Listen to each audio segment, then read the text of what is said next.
The rain had been falling on the marble steps of the Ardent for 20 minutes, and Elias Thorne stood in the middle of it because the woman in the silver gown had just told the security team that he was not, under any circumstances, to come back inside. He wasn't arguing. That was the strange part.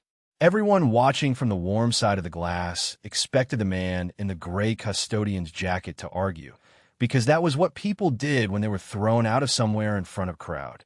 They raised their hands. They said the words, "Do you know who?" and then trailed off, because usually nobody did.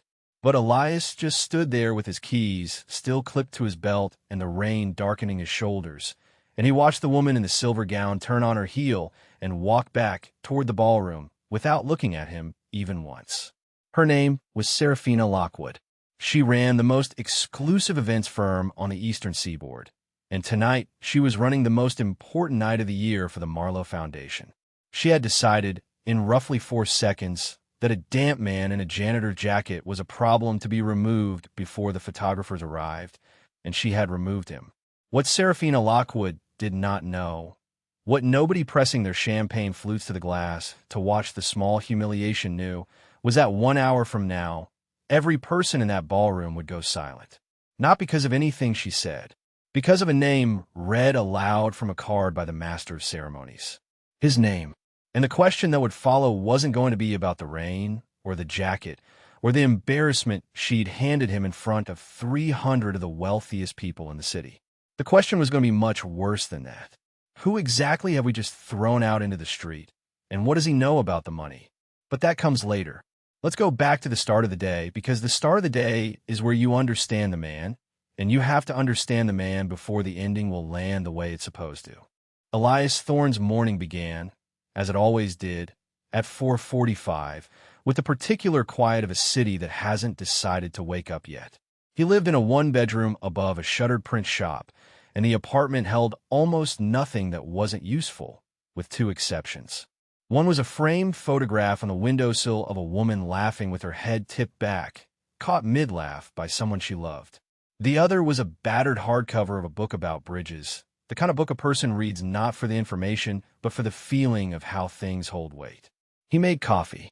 He drank it standing at the window, and then he put on the gray jacket with the small embroidered name, E. Thorne, and the laminated badge that said facilities, and he went to work at the Ardent like he had every weekday for the past 4 months.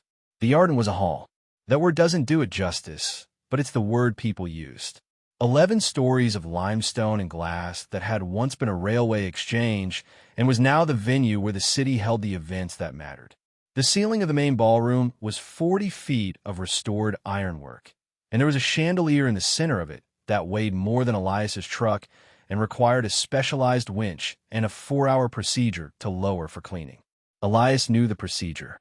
Elias, in fact, knew nearly everything about the building, in the way a man knows the body of someone he loves, which valve stuck in the cold, which marble tiles had hairline fractures you could feel through your boots, which service door on the east side opened a half-second slow on its hydraulic hinge. He'd learned all of it in 4 months, which was faster than anyone expected, though nobody had been paying enough attention to be impressed. Custodians are like that. They're the most invisible people in any expensive building, and Elias had counted on exactly that invisibility when he applied for the job under a name that was technically his, but that nobody would ever connect to anything. Because here's the thing the badge did not say.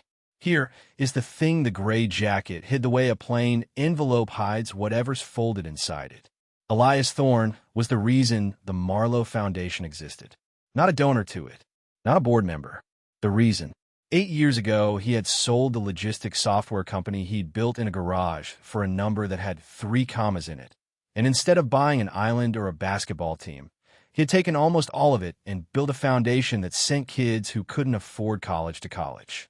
He had named it after his sister, Marlowe, who had wanted to be a teacher and who had died at 26 in a car that a drunk man drove through a red light before she ever got to stand in front of a classroom. He had built the whole thing, and then he had done something that confused everyone who knew him.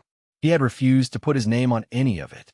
In every public document, in every annual report, in every Gala program for 8 years, the founding benefactor was listed by a single word because Elias had a sense of humor about it, and because his sister used to call him that when they were kids drawing floor plans on the backs of cereal boxes. The architect. Nobody had ever seen the architect. Nobody had ever met him. There was exactly one person on Earth who had ever spoken to him directly about foundation business. And that was an old man named Walter Hartwell, and even Walter only knew his voice on the phone and a post office box and set of instructions delivered through a lawyer in another state. The arrangement had worked beautifully for 8 years. And then, 6 months ago, Elias had started reading the reports differently. The numbers were fine. That was what bothered him. The numbers were too fine.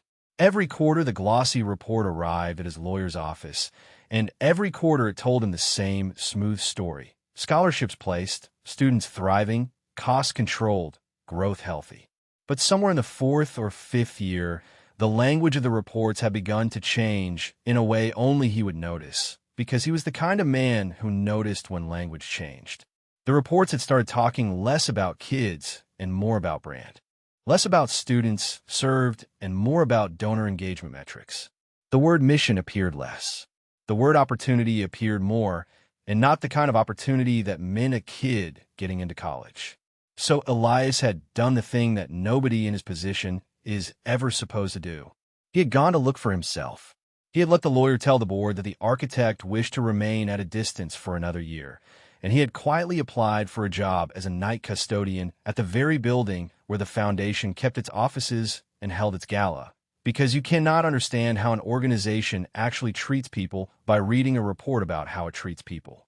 You have to stand in the hallway at 11 at night and watch how the executives talk to the woman who empties their wastebaskets. He had learned a great deal in 4 months. Tonight, he was going to learn the rest. The morning of the gala, the Ardent was a hive. Elias was on the 2nd floor at 7, repairing a sticking lock on a storage room, when the elevator opened and the day arrived all at once in the shape of Serafina Lockwood and an entourage of 6. He had seen her before. You couldn't work in that building and not see her, because Sarah Lockwood moved through space the way weather moves through it. You felt the pressure change before she got to you. She was 31 years old, and she had built her events firm out of nothing in 7 years, and she had done it on a simple, ruthless principle, which was that everything had to be perfect, and that perfect was a thing she alone could see and everyone else had to be told. She had dark hair pinned back with surgical precision, and she carried a tablet the way a general carries a map, and she was, by any honest accounting, one of the most beautiful women in the city, though she'd long ago stopped thinking of her own face as anything but another instrument she could play to get a room to do what she wanted. She was, this morning, in a foul and rising temper. The flowers had arrived in the wrong shade of white. There is, apparently, a wrong shade of white. The string quartet had double-booked and sent a substitute cellist whose resumed Sarah was reading aloud to her assistant in the tone of a woman reading a ransom note. And the guest of honor, the entire reason the gala had sold out at $15,000 a plate, had still, as of 7 that morning, not confirmed. He confirmed in writing, her assistant said, a young man named Theo, perpetually 3 feet behind her. Through Hartwell. The architect will appear tonight. Hartwell swore on it. Hartwell is 80, Sarah said, and he believes in the architect the way children believe in the tooth fairy. I will believe the guest of honor is coming when the guest of honor is standing on my stage. Do we even have a photograph? No one has a photograph. No one has ever had a photograph. Then how, Sarah said, with the controlled fury of a woman whose entire profession was managing the visible, am I supposed to do a reveal of the man whose face does not exist? This was, in fact, the central problem of the entire evening, and it was a delicious one.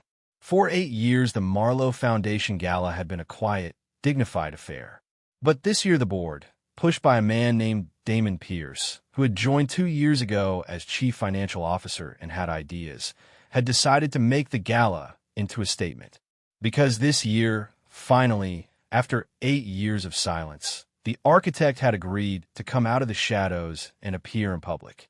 To be seen, to be honored, to stand on a stage and let the city's most important people finally look at the face behind the most generous fortune anyone had given anonymously in a generation. It was the event of the season precisely because of the mystery. 300 people had paid $15,000 each, partly for the cause and mostly for the chance to be in the room when the curtain came down on the great unanswered question. And the woman in charge of producing the most theatrical reveal of the year did not know, and would not have believed you if you told her, that the man whose face the entire city was waiting to see was at that exact moment kneeling 40 feet away with a screwdriver in his hand, fixing a lock she would never think to thank him for. Elias finished the lock. It turned smooth and clean. He stood, gathered his tools, and, as he passed the entourage, Sarah glanced at him for precisely as long as it takes to register that a chair is a chair, and then through him, and then away. "Move the cart," she said, to no one and to him. "It's in the shot." He moved the cart. He did not take it personally. He had learned, over 4 months, that Sarah Lockwood treated nearly everyone this way, that the cruelty wasn't aimed. It was just ambient, the exhaust of a person who had decided long ago that warmth was a luxury for people who could afford to lose. What he had also learned in 4 months was that she was not the worst person in the building. That distinction belonged to Damon Pierce. The first time Elias had heard the words "the donor list," it had been after midnight, and he had not been meant to hear them at all. He'd been mopping the corridor outside the Foundation's executive offices on the 9th floor, a corridor everyone assumed was empty after 10, when he'd heard Damon Pierce's voice through a door left carelessly ajar. Pierce was on the phone, and he was using the particular soft, pleased voice that some men use only when they think no one is listening, the voice of a man enjoying his own cleverness. "It's the most valuable asset we have," Pierce had said. 8 years of names. The wealthiest, most charitable, most vetted high-net-worth individuals in the region, every one of them already proven to open their checkbooks. Do you understand what that list is worth to the right buyer? It's not a charity's mailing list. It's a map of every soft target in the city, ranked by how much they'll give and how little they'll ask in return. Elias had stopped mopping.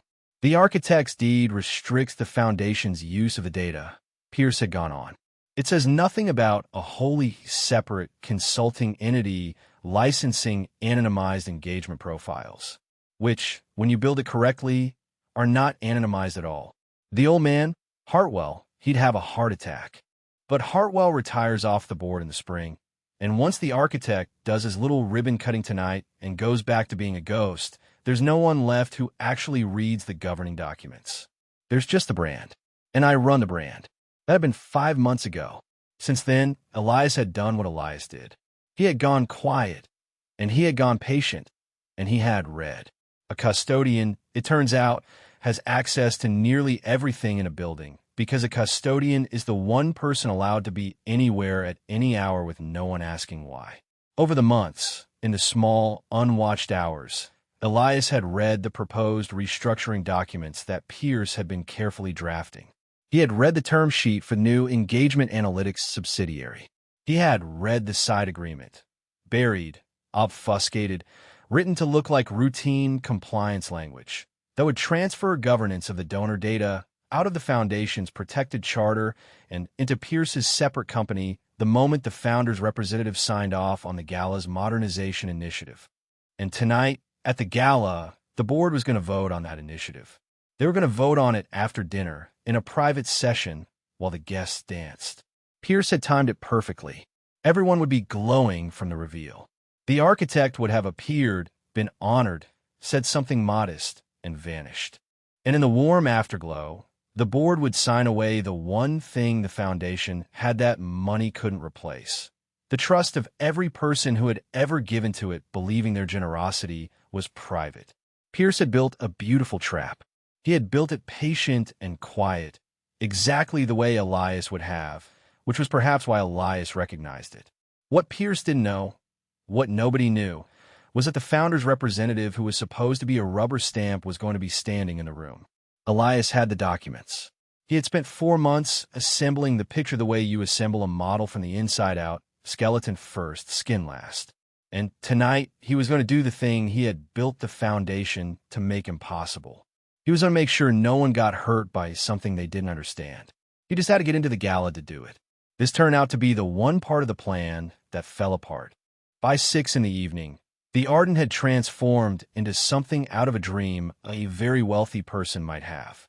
The ironwork ceiling glowed amber. The chandelier, his chandelier, he caught himself thinking, through 1,000 small lights across 300 people who had each spent on dinner what some of the Foundation's scholars' families earned a season. There was a string quartet, and there was the wrong shade of white flowers that Sarah had bullied into rightness. And there was, on a raised stage at the front, an empty chair beside a podium, draped in deep blue, waiting for a man no one had seen. Elias's plan had been simple. He would finish a shift at 6, change out of the jacket in the basement locker room into the one good suit he'd brought in a garment bag that morning, and he would go up the service stairs and present himself quietly to Walter Hartwell, the one man who could vouch for him before the reveal. Hartwell would understand instantly. Hartwell had been waiting 8 years for this. He never made it to Hartwell. He'd gotten as far as the mezzanine. In a suit now, looking, if you'd bother to look like any of the guests, a lean man in his late 30s with quiet eyes and a slightly crooked tie, when his phone rang. Not the cheap phone clipped to the janitor's belt downstairs. The other one. The one only 3 people on Earth had the number to. It was Walter Hartwell, and he was not on the mezzanine. He was in an ambulance. Elias. The old man's voice was thin but steady, the voice of a man who had decided to be calm about it. It's nothing. They tell me it's nothing. A flutter. The doctors want me overnight, and they will not be reasoned with. A pause, and then, with the particular grief of a man missing the moment he'd waited a decade for, I'm not going to be there. After 8 years, I'm going to miss the night you finally walk in. I'm so sorry, son. Don't be sorry, Elias said. Be still and let them look at you. That's an order from your benefactor. A dry, wheezing laugh. Damon doesn't know it's you. No, Damon thinks the architect is some recluse who will shake a few hands and disappear and never read the fine print. Elias, the old man's voice dropped. He's planning something with the donor data. I can't prove it. I'm too old and too far outside the rooms now, but I can feel it. The vote tonight. I know about the vote. Walter, Elias said gently. I've known for months. It's handled. Rest. He hung up. He stood on the mezzanine for a moment, alone, recalibrating. He could no longer be quietly vouched for. His one ally was in a hospital bed across town. He would simply have to walk down to the floor, find the master of ceremonies, and identify himself. Awkward, unscripted, but workable. The man had documents. The truth would carry the rest. He started down the grand staircase toward the ballroom floor. And that is when Serafina Lockwood saw him. To be fair to Sarah, and almost no one in the story that follows is ever fair to Sarah, so someone should be.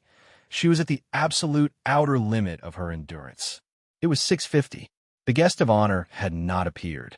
300 of the most important people in the city were on their second cocktail and beginning to make the low, restless noise a room makes when it suspects it has been promised something that won't be delivered. The cellist was wrong. The lighting director had blown a circuit on the stage wash, and she had 9 minutes to fix it. And the photographer from the only magazine that mattered had just texted her that he was leaving in 20 minutes with or without the mystery man, because he had another event, and her event was, in his exact and unforgivable words, running long. Sarah was, in short, drowning, and like all drowning people, she was looking for something to grab. What she saw was a man coming down the grand staircase that was supposed to be roped off in a suit that, to her eye, trained to spot the difference between a $1,000 suit and a $200 suit at 30 paces, was a $200 suit. She saw a slightly crooked tie. She saw shoes that had been polished, but not recently bought. And, fatally, she saw something her eye snagged on and her brain misread: the lanyard. He'd forgotten to take it off. The laminated facilities badge, tucked half into his jacket pocket, the cord of it still looped around his neck out of 4 months of pure habit. She did not see a man. She saw a staffing failure. She saw a custodian who had wandered up the wrong staircase in a borrowed suit during the most important 90 seconds of her professional life. And she saw 300 people about to watch a janitor stroll into a $15,000 a plate gala. She crossed the floor like the weather she was. Excuse me. Her voice was not loud. It didn't need to be.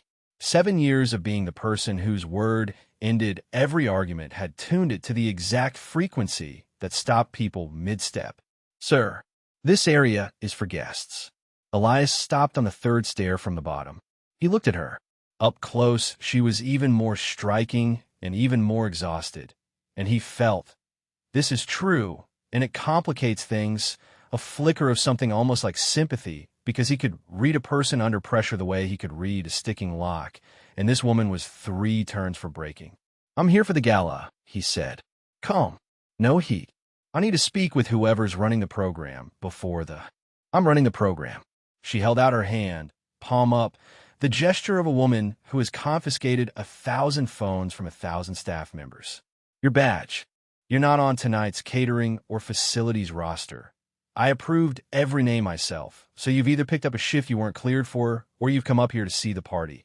And either way, you cannot be on this floor." And her eyes flicked down and up, cataloging the suit, the tie, the shoes, and that.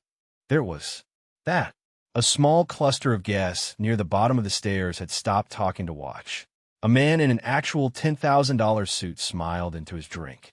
A woman in emeralds murmured something to her companion, and they both looked at Elias the way people look at a stain on a tablecloth. "I think there's been a misunderstanding," Elias said, still even. "If you let me find Mr. Hartwell's." "Mr. Hartwell isn't here." She'd checked an hour ago, furious about it. "Reggie." She didn't raise her voice for the security guard. She didn't have to. Reggie Boone, 6'4" and built like the building, was already drifting over because Reggie had been watching the whole thing with a slowly sinking feeling. Reggie liked Elias. Over 4 months, Elias was about the only person in the building who said good night to Reggie by name and meant it, who'd once spent 40 minutes on a freezing January night helping Reggie jump a dead battery in the staff lot without once checking his watch. "Reggie," Sarah said, "this gentleman is leaving. Please see him all the way out to the street." And here Reggie did a brave thing and a useless one. "MS. Lockwood," he said quietly. "I know this man. He works. I'm aware of what he does." She'd heard works. She'd filled in the rest. She'd stopped listening. "Which is exactly why he can't be standing in the middle of my reveal looking like he's lost. Reggie, the street. Now. I have 8 minutes." She didn't even wait to watch it happen. She turned, already lifting her tablet, already 3 problems down the list, and walked back toward the stage where the lighting director was waving at her. Elias looked at Reggie. Reggie looked at Elias with an expression of pure, helpless misery. "Eli," Reggie said, very low, "man, I'm so sorry. If I push back, she fires me tonight, and I got 2 kids. If you go quiet now and let me walk you out the front, I swear I'll get you back in through the east door in 10 minutes. The slow hinge, you know the one." "I know the one," Elias said. He put a hand briefly on the big man's shoulder. "Reggie, it's all right. It's just a building." He almost laughed at himself. "It's just a building. It's my building. Walk me out. Don't lose your job over this. I'll come back in a way nobody can argue with." And so, the most photographed thing that happened in the first hour of the gala was a security guard with an expression of deep apology escorting a quiet man in a cheap suit down the marble steps of the Ardent and out into the rain. The guests who watched it found it mildly entertaining.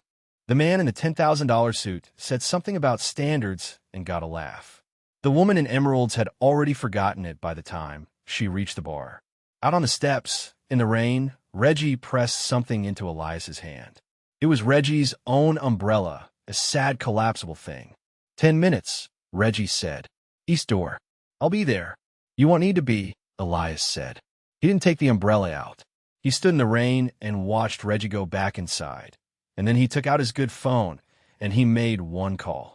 He called the master of ceremonies, a man named Gregory Ross, a polished professional Sarah had hired to run the program, a man who had spent the last hour increasingly panicked about a guest of honor who didn't exist. Elias had Ross's number because the architect's lawyer had provided it that afternoon as a contingency for exactly this kind of contingency, though no one had imagined the contingency would be the guest of honor is standing in the rain in a janitor's suit. "Mr. Ross," Elias said, "this is the gentleman you've been waiting for all evening. I'm going to walk in through the front door in 12 minutes. When I do, I'd like you to read the introduction exactly as your card says. Word for word. A pause. He looked back up at the warm, glowing windows of the building he had built, where 300 people were waiting to meet a man they had just thrown into the street. And then, Elias said, I'd like you to step back and let me speak. Inside, the next 12 minutes were the longest of Serafina Lockwood's professional life, and she did not yet know why. She got the stage wash fixed with 90 seconds to spare. She charmed the photographer into staying. She walked the floor with her radiant, total smile and felt the room's restlessness with the precision of an instrument, and she made a decision. If the guest of honor was not standing backstage in 10 minutes, she would proceed with the program anyway, honor him in absentia, and find a way to make his absence feel like mystique instead of no-show. She was good. She was very, very good. It was almost enough. What she did not notice, because she had trained herself not to notice it, was that she felt slightly sick. She'd told herself, walking away from the staircase, that she'd done the necessary thing. That was the phrase she used in her head, the necessary thing. The same phrase she used when she fired a vendor who'd missed a deadline or cut a guest from a list. But some small, unwelcome part of her, a part she usually kept very quiet, had registered the way the man on the stairs had looked at her. Not with anger, not with the wounded outrage of someone who thinks he's important. He had looked at her the way you look at a person you feel a little sorry for. He had felt sorry for her. A janitor in a $200 suit, being marched into the rain, had looked at the most powerful woman in the room with something like gentle pity, and she could not get the look out of her head, and it was making her angry, and the anger was making her sick. She shook it off. She had 8 minutes. Then 4. Then the lights dimmed, the quartet swelled, and Gregory Ross walked to the podium with the easy command of a man who'd done this 500 times. Ladies and gentlemen, Ross said, and the room hushed beautifully. For 8 years, the Marlowe Foundation has changed thousands of lives in this city. 1,100 scholars, $400 million in support. And in 8 years, the person responsible for it has never once allowed his face to be seen, his name to be printed, or his hand to be shaken in public. The room leaned in. Sarah, at the side of the stage, allowed herself one slow breath. He's not here. Fine. I'll make the absent sing. Tonight, Ross said, that changes. Tonight, for the first time, our founder, the man you have all known by a single word, has agreed to step into the light. And here Ross did something not on Sarah's run of show. He looked deliberately past the audience toward the great front doors at the rear of the ballroom. 300 heads turned with his gaze. Sarah's gaze turned too. The front doors of the Arden opened. A man walked in out of the rain. He was wearing a $200 suit and a slightly crooked tie, and his shoes had been polished but not recently bought, and his dark hair was damp because he had not, in the end, used the umbrella.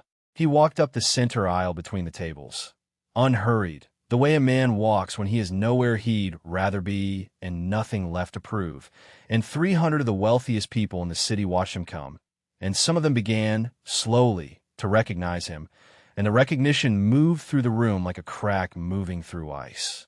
The man in the $10,000 suit stopped smiling. The woman in emeralds set down her glass.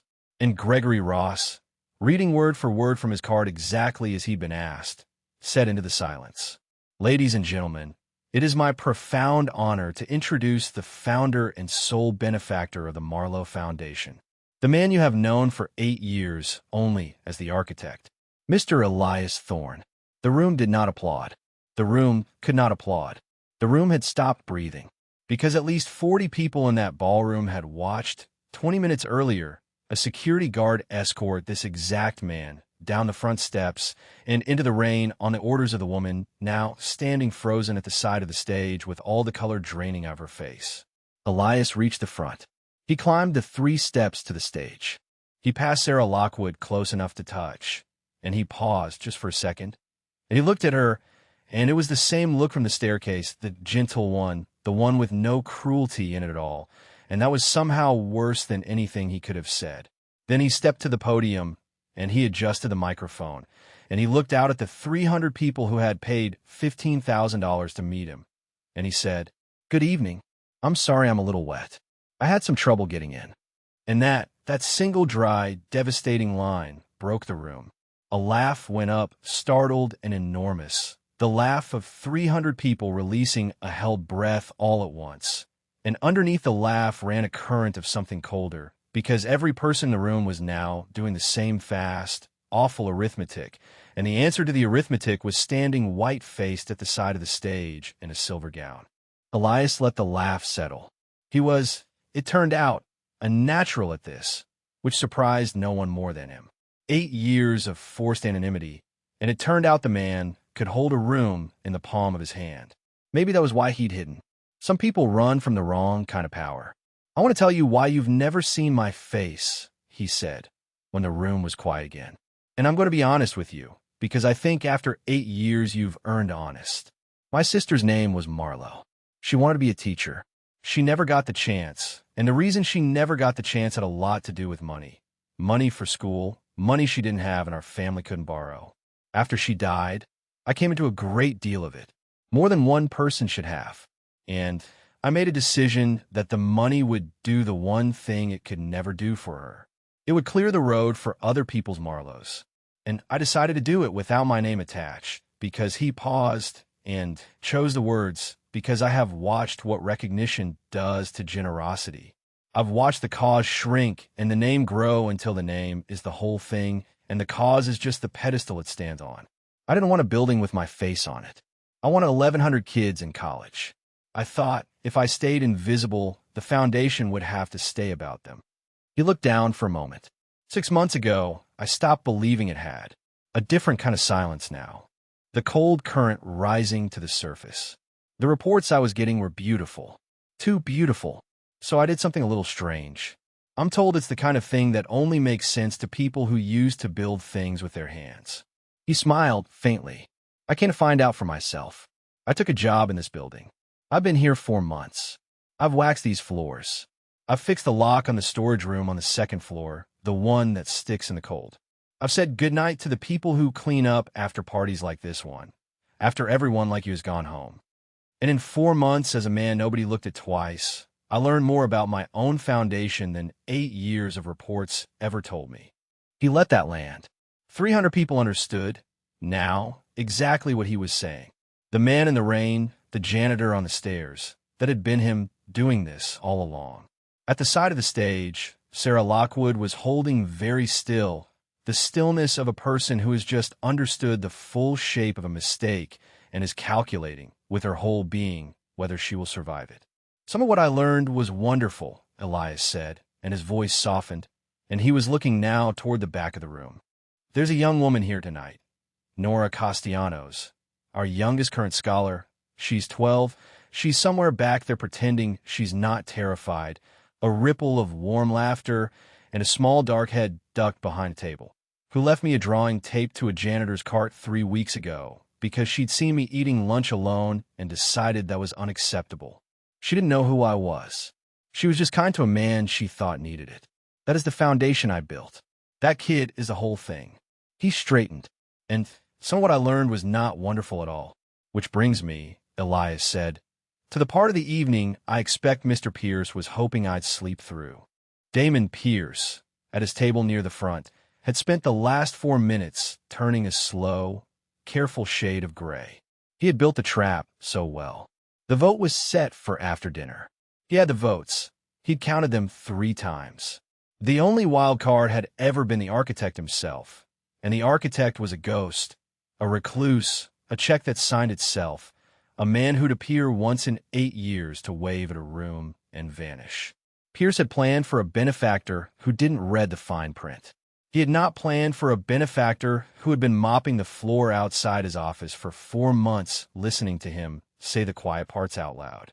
"There's a vote scheduled tonight," Elias told the room, conversational, almost gentle, which made it worse. "Most of you won't have heard about it, because it was scheduled for the private board session after dinner while you were all dancing. A modernisation initiative. Sounds wonderful, doesn't it? Modernization.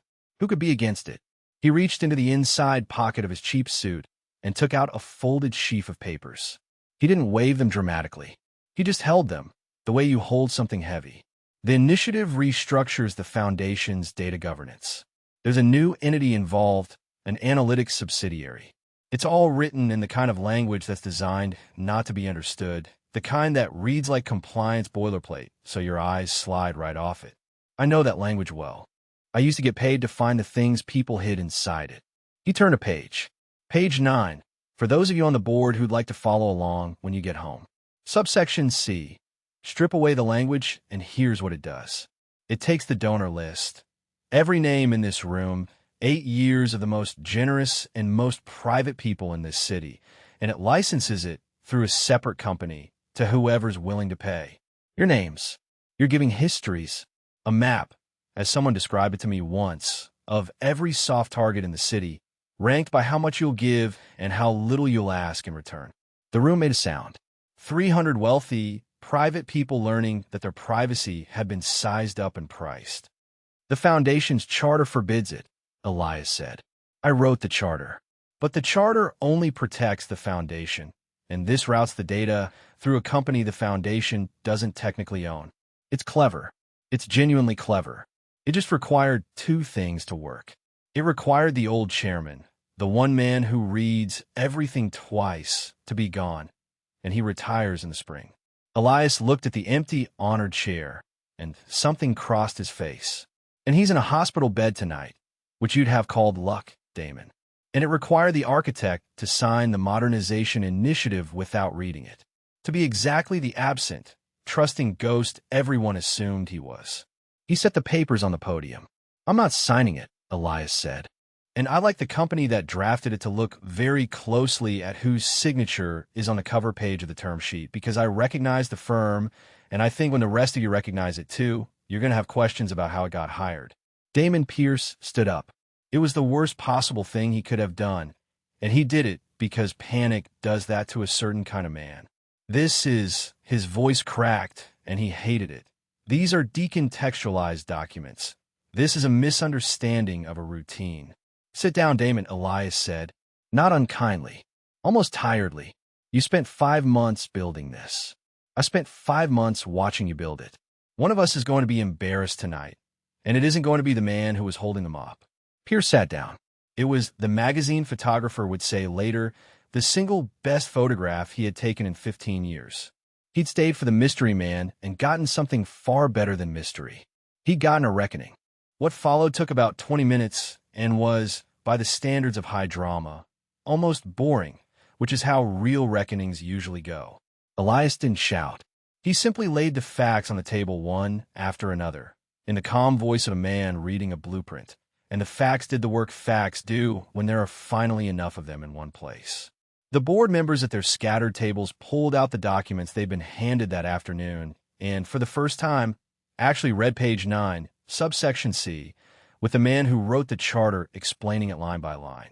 By the time he was done, the modernization initiative was dead, and everyone in the room understood it was dead, and Damon Pierce understood it best of all.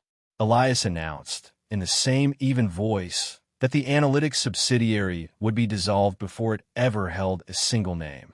That Damon Pierce's relationship with the Foundation was concluded as of that moment, pending a forensic audit of every contract he'd touched in 2 years. That the law firm on the cover page of the term sheet, a firm Elias did not name from the stage, but which several board members were now realizing had been hired without competitive review, would be referred to the appropriate authorities. And then, because Elias Thorne was the kind of man who'd built his whole life around the idea that you don't humiliate people more than the truth already does, he stopped. That's all the unpleasant business, he said. I didn't come back here to ruin a party. I came back because this foundation is the only thing I've ever made that I'm sure was worth making, and I wasn't going to let it be quietly sold off while everyone admired the flowers. A small laugh, which are the right shade of white, by the way. I'm told that wasn't easy. He found Sarah with his eyes when he said it. She was still at the side of the stage. She had not moved in 20 minutes. We'll move on to the program now, Elias said gently, echoing, though he couldn't have known it, the exact rhythm of a woman in another story reclaiming another room. I believe we're running a little long. The room finally applauded. A standing ovation, 300 people on their feet, and a strange thing, the thing Elias noticed even in the middle of it, was that the applause wasn't for the money. People had clapped for his money for 8 years without ever seeing him. This was for something else. This was for the mop. He found Sarah afterward, near a service corridor off the ballroom, away from the crush of people who all suddenly wanted 90 seconds of his time. She'd stepped out of the noise to stand alone against a wall, and she had the look of a person waiting for a verdict. She straightened when she saw him. To her enormous credit, she didn't run, and she didn't perform, and she didn't reach for the radiant total smile. She just looked at him, and the first thing she said was the only thing worth saying. "I am sorry." "I know," Elias said. "No." She shook her head, and he saw that her hands were not quite steady. "Not the kind of sorry you say when you've been caught. I had 2 cocktail waiters and a lighting director watch me throw the man who built this into the rain, and tomorrow it'll be in a magazine. And yes, that's a catastrophe for me, and I'd be lying if I said I wasn't thinking about it. But that's not." She stopped. Started again, more quietly. "On the stairs. You looked at me like you felt sorry for me. And I've been standing here for half an hour trying to figure out why that's the part one can't stop thinking about. And I think it's because you were right, too." Elias leaned against the opposite wall. He was good at silence, and he used it. "I looked at a man in a badge and a cheap suit," Sarah said, "and I made a decision in 4 seconds, and it cost me nothing in the moment, and I do that 50 times a day. And tonight, I found out one of those 4-second decisions was a man who could end my career with a phone call." She laughed, but there was no humor in it. "And the thing that frightens me isn't that it was you. It's that it's always somebody. Every single day, I look through somebody. You're just the first one who ever turned out to matter." "They all matter," Elias said, quietly. "Not a lecture. That's the whole thing, Sarah. That's the entire thing. The waiter and the lighting director and Reggie out there who almost lost his job tonight trying to be decent to me. They were going to matter to someone, even on the nights they didn't matter to you. I just happened to be the one who could make you feel it." He paused. "I'd rather you learned it from the waiter. It would have been cheaper for both of us." She looked at him for a long moment. "Are you going to have me fired? The board uses my firm. You could end it with a word, and after tonight, I'd understand." And here Elias did the thing that told her, more than anything else that night, who he actually was. "No," he said. "You're very good at your job. The flowers really were the right white. The room is beautiful. You just confused a person with a problem, which is the most expensive mistake in the world, and almost everyone makes it." He pushed off the wall. "I don't fire people for being wrong once. I fire people for being wrong on purpose and calling it strategy. That was Damon. That isn't you. At least, I don't think it is." He tilted his head. "Is it?" "No," Sarah said, and was surprised to find she meant it completely. "No, it isn't. Then we don't have a problem." The weeks after were quieter, in the way the world is quiet after a structure finally settles into place. Damon Pierce's contracts were audited, and the audit found everything Elias said it would, and a little more besides. And Pierce's name moved out of the foundation's records and into a different kind of file held by a different kind of authority. The law firm on the cover page was, in time, very sorry about a great many things. None of it made the news in a loud way, because Elias didn't want it loud. The foundation's donor list stayed exactly where it had always been, private, protected, belonging to no one but the people who trusted it. Walter Hartwell recovered. It had, in fact, been nothing, a flutter.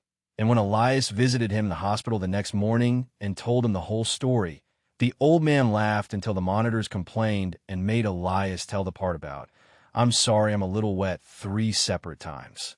Nora Castellanos, the 12-year-old who'd taped a drawing to a janitor's card, found out that the janitor she'd been kind to was the man who was paying for her entire education. And she was, for exactly 1 day, too embarrassed to speak to him. On the second day, she got over it and informed him that his tie had been crooked at the gala and that she had noticed and that someone should really help him with that. He agreed that someone should, and Reggie Boone got a promotion he hadn't asked for to head of security for the entire building, with a raise that made the arithmetic of 2 kids a great deal easier. And when he tried to thank Elias said only that he was promoting the one man in the building who tried to do the right thing on the worst possible night to do it, and that this was not generosity, it was just good hiring. As for Elias, his life went back to the shape he'd chosen, mostly. He did not move into a corner office. He had not put his face on the building. He gave one interview to the magazine and spent most of it talking about Nora and almost none of it talking about himself. And then he asked the city to please go back to forgetting what he looked like, which, being a city, it largely did within a month. But one thing was different. It was a Tuesday in October, the kind of clear, cold afternoon that makes a city look scrubbed and new, when Sarah Lockwood came to the Foundation's offices on the 9th floor. The floor with the corridor Elias used to mop, not for a gala, and not for a contract, but because she'd asked if she could see the place she'd only ever known as a backdrop. Elias walked her through it himself. He showed her the wall of photographs, 1,100 faces. He showed her the storage room with the lock that no longer stuck. He showed her, taped above his desk now in a frame, a child's crayon drawing of 3 figures in front of a house with a tree in the yard. She gave me that, Elias said, when she thought I was a man who needed kindness. I keep it where I can see it. It reminds me what the whole thing is for. Sarah looked at the drawing for a long time. I've been thinking, she said carefully, about doing the Foundation's events at cost. No firm fee. I'd lose money on it, which my accountant has already told me in writing is insane. She glanced at him, a little wry, a little nervous, the careful look of a person making an offer they're not sure will be accepted. I think I'd like the next gala to be about the kids and not about the reveal. I think I'd like to be good at the part of this that isn't visible. I haven't practiced it much. I'd probably be bad at it for a while. Most worthwhile things, you're bad at for a while, Elias said. They stood there in the quiet of the 9th floor, the late light coming gold through the windows of the building he'd built, and hidden inside, 2 careful people standing closer than either of them usually let anyone stand. There was the ordinary texture of an ordinary afternoon all around them. Phone somewhere, a printer, the distant sound of the city that doesn't slow down for anyone. And in the middle of it, the small and slightly improbable fact that they were standing on the same floor again, and that this time neither of them was looking through the other at all. "I owe you a dinner," Sarah said. "For the rain." If, she corrected herself, the way you correct yourself when an offer matters more than you want to admit. If that's a reasonable thing to offer. Somewhere with a coat check, so you don't get wet on the way in. Elias looked at the drawing of the house with the tree. He looked at the woman in front of him, who had walked into the place she'd once seen only as a backdrop and asked, for the first time in her life maybe, to be good at something nobody would clap for. "We eat early," he said. "I have a tendency to fix things on the way out of buildings, and it always runs late." A pause, the corner of his mouth moving. "But yes, that's a reasonable thing to offer." It wasn't a grand ending. The man who'd built a fortune and given it all away to children he'd never meet wasn't built for grand endings. But in the long, slow arithmetic of 2 careful people learning to see what's standing right in front of them, the difference between no and yes, between a person and a problem, between a janitor and a guest of honor, it was almost nothing at all. And it was everything. If you stayed with Elias and Sarah all the way to the end of this one, do me a favor and hit that like button and subscribe to the channel for more stories about the quiet people the world looks straight through, right up until the moment they walk in through the front door. Tell me in the comments, would you have recognized the architect or would you have sent him out into the rain? I read every one. I'll see you in the next story.